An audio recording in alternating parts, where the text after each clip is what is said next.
Alors ce projet, c'est un projet de centrale hydroélectrique qu'on a développé depuis juin 2013. Alors le site a été sélectionné parce que c'est un site qui est très pauvre en matière piscicole et qui a une hydraulicité importante puisque la Romanche est un cours d'eau assez important qui permet des équipements de la sorte. Pendant une année, on a mis au point les détails techniques des différentes phases du chantier et le chantier a démarré à proprement parler début mai 2017. Il va se poursuivre jusqu'à l'arrivée de l'hiver et reprendra l'année prochaine au printemps pour terminer, nous pensons, aux alentours de septembre-octobre 2018. Et l'objectif est de mettre en route l'installation début 2019. Il y avait des voies d'accès, il y avait une piste qui existait, ça évitait de faire des grosses infrastructures de terrassement. Donc la conjonction d'un intérêt hydraulique majeur, une biodiversité réduite et surtout ces pistes d'accès a fait que le site était intéressant. Et puis surtout aussi, il y avait une volonté politique des élus de recevoir ce type d'installation sur leur commune. Ils sont assez promoteurs de l'énergie verte, en particulier de l'hydroélectricité. L'hydroélectricité pour nos pays, c'est l'énergie d'avenir. Ceux qui ont du vent mettent des éoliennes, nous on a de l'eau, de la pente. Il est logique que l'hydroélectricité devienne l'énergie renouvelable et propre sur nos pays. Des projets comme cette microcentrale, au niveau de notre budget, c'est quelque chose d'important parce que ça va nous aider grandement à faire un certain nombre d'investissements, d'améliorations. Vraiment, ça a été un plaisir de travailler avec Hydrowatt.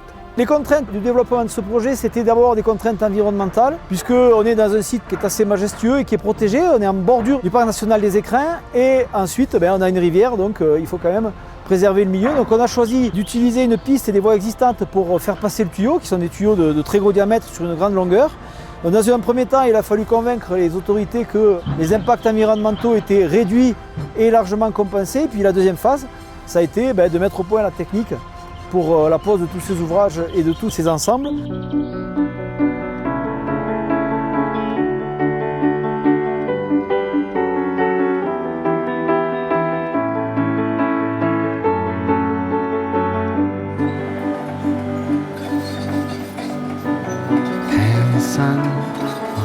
La difficulté de ce chantier et avec l'environnement, c'est que nous avons une emprise assez minime. Le matériau employé, c'est-à-dire la fonte ductile, convient parfaitement à cet environnement. Vu que nous n'avons pas besoin de soudure, nous emboîtons tout simplement les tuyaux entre eux, un BU dans un emboîtement avec un joint standard.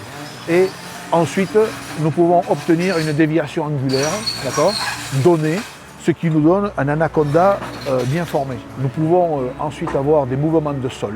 La canalisation ne subira aucune conséquence. C'est le point fort de la fonte ductile. Ici, les difficultés étaient essentiellement liées à la taille importante des ouvrages, qu'il y a 4 km 200 de tuyaux à poser avec des diamètres imposants qui sont de 1,60 m pour moitié et ensuite 1,40 m. Donc il fallait quand même qu'on ait des axes de passage des voies. Cette conduite forcée est composée de 2 000 m de tuyaux en diamètre 1600 et 2 000 m de tuyaux en 1400. Tuyaux en fonte ductile, ce qui représente 500 tuyaux. 500 tuyaux qui pourraient faire 500 camions. Et Saint-Gobain-Pam a opté pour le télescopage, c'est-à-dire un tuyau 1400 emboîté dans un tuyau 1600, ce qui nous a donné et diminué de 250 camions.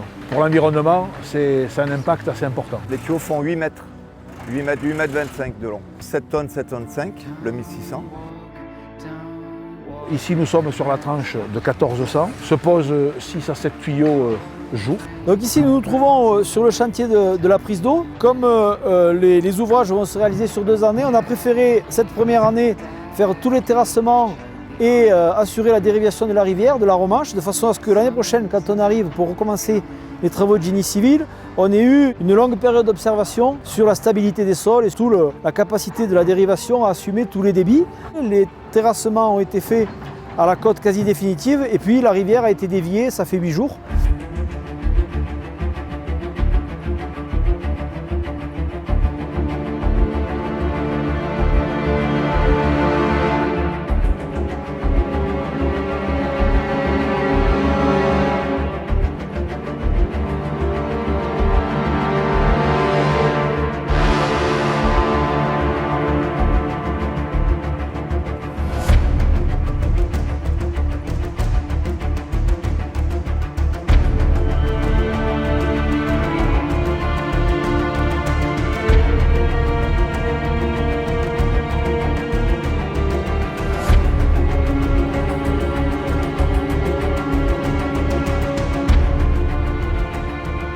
À l'avancement, on a une pelle de 50 tonnes. La complexité, c'est qu'on ne peut pas se garer. Les camions sont obligés d'attendre. Il y a des longues marches arrière à faire. Il faut jongler entre les arbres et les tuyaux.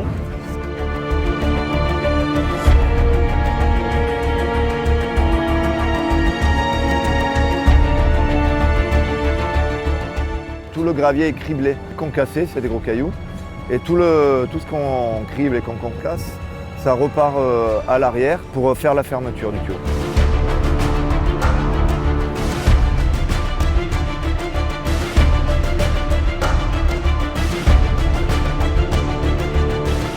Et donc à l'arrière, on dépose un réseau d'eau usée qu'il faut reposer derrière.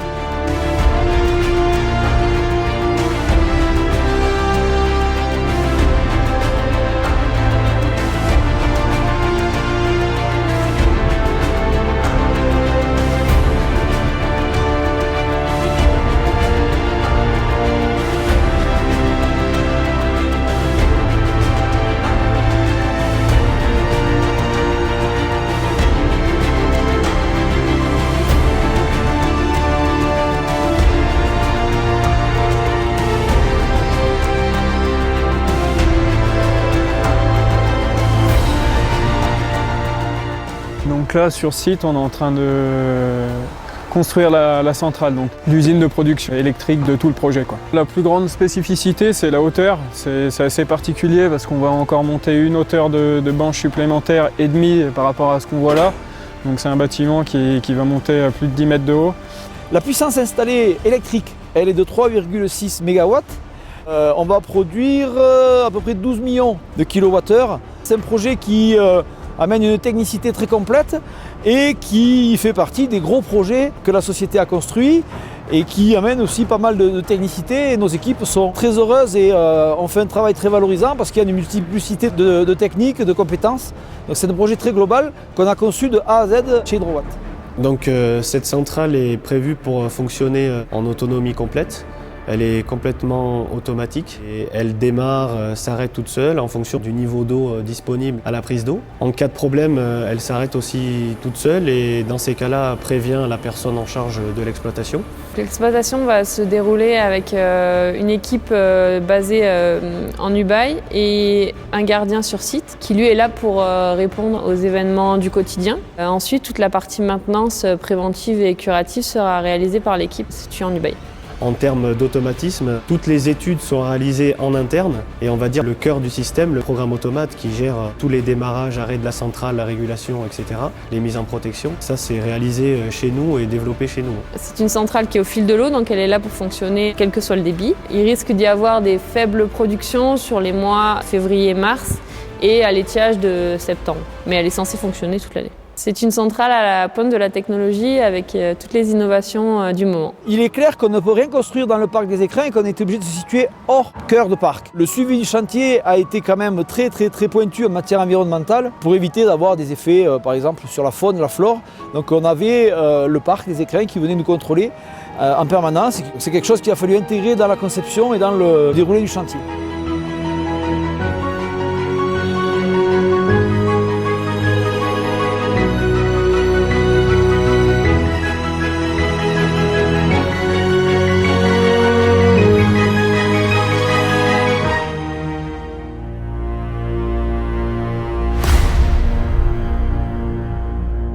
Le 6 août vers 17h, on a subi un important sinistre sur le chantier. Il y a un énorme orage qui s'est abattu sur le haut du glacier du Tabuchet et qui a créé ce qu'on appelle une lave torrentielle. Donc c'est un front de matériaux important d'une hauteur d'à peu près 10 mètres qui s'est abattu sur le chantier. On estime à entre 10 et 15 000 mètres cubes de matériaux qui sont descendus et qui ont complètement enseveli le chantier et le terrassement et la rivière a repris ses droits. Il n'y a pas eu de dommages matériels majeurs sur l'ouvrage qui est en cours de construction, mais il a fallu 4 semaines avec des gros moyens de terrassement pour déblayer et puis pour retrouver le terrassement tel qu'il était initialement pour continuer le chantier. La première chose qu'on a fait, c'est qu'on a vérifié si l'ouvrage tel qu'il était conçu aurait pu résister à cet impact, c'est le cas. Donc on n'a pas eu à le renforcer. Par contre, on a fait quelques aménagements en matière de suivi d'exploitation et de parties électromécaniques et de régulation pour essayer de se prémunir s'il y a un nouvel épisode qui arrive pour éviter qu'il y ait trop de dégâts sur les parties mécaniques et les parties mobiles. Le chantier a duré en cumulé 11 mois. C'est un projet qui a coûté 11 millions d'euros, financé en totalité par notre société, UNIT, et qui va générer à peu près 1 million d'euros de chiffre d'affaires de vente d'électricité par an.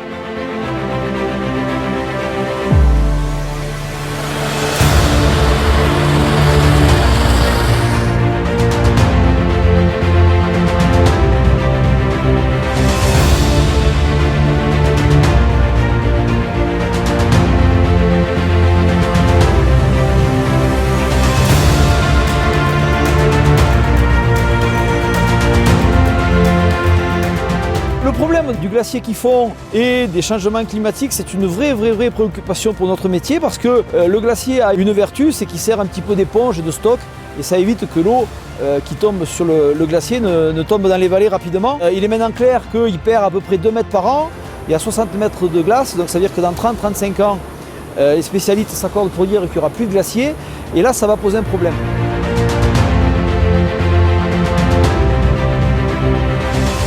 Si j'avais à résumer ce chantier, je pense que c'est une extraordinaire aventure humaine parce qu'il y a quand même de la technicité, il y avait des gros moyens. Alors c'est vrai que le cadre peut paraître enchanteur, mais il est quand même très difficile. On a eu à essuyer pas mal de problèmes de chantier, puis des sinistres un peu plus importants. Et chaque fois, toutes les entreprises ont joué le jeu, nous ont aidés. Parce que je crois qu'il s'est créé un climat de confiance et c'est un vrai succès d'équipe. On doit remercier énormément tous les gens qui sont intervenus parce qu'ils ont fait un travail sensationnel.